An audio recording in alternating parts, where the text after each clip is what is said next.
The public protector has urged the broader civil society to utilize the NCOP's open process to effect more changes to the Protection of State Information Bill, and the International Relations Minister says President Zuma has called on political leaders in the DRC to keep peace in their country.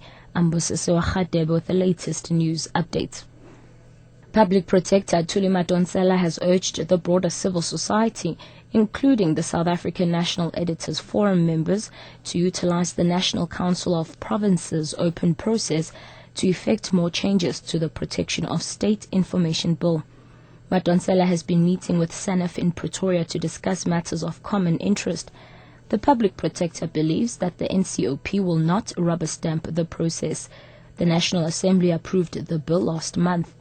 Madonsela says the NCOP will obviously avoid the bill if it has the potential to be challenged in the Constitutional Court if signed into law. Like any structure in government within the state knows that the process will obviously eventually or may go to the Constitutional Court. So the NCOP will not want to find itself in a situation where the Constitutional Court says you didn't apply your mind in this particular case, you just rubber stamp. I believe that we should engage meaningfully. Perhaps civil society might not get exactly everything that has been requested on the wish list, but serious issues such as the public interest defense may be considered.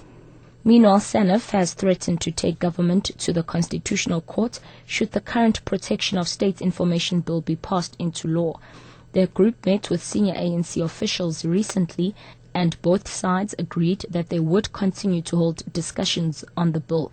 SANEF chairperson Mondli Makanya says they will participate in the NCOP's process. We are hoping, obviously, that reason will prevail, that this process of the National Council of Provinces will be a genuine process and will not actually be what we saw in the dying days of the process in the National Assembly, where the bill was simply railroaded through. I'm hoping that in the next few months, the members of the National Council of Provinces will actually apply their minds and see that this bill actually takes us backwards and is not actually in keeping with the spirit of the Constitution.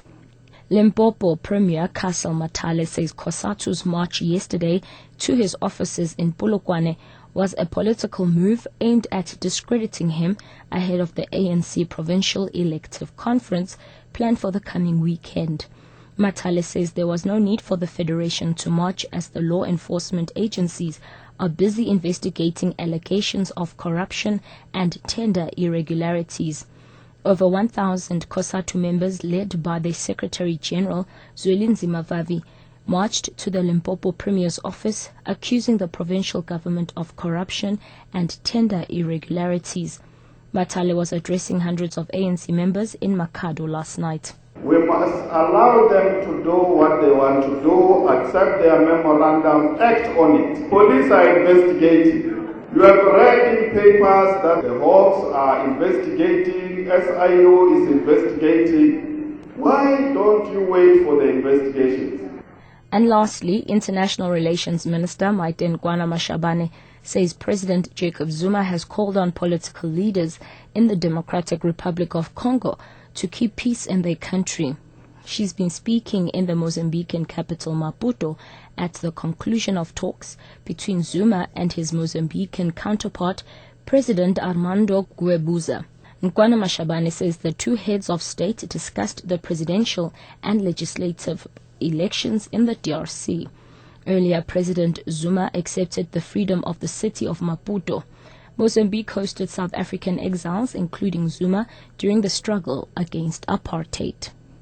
Catch our malaria package on option 7 and the latest news anytime here on Newsbreak option 1.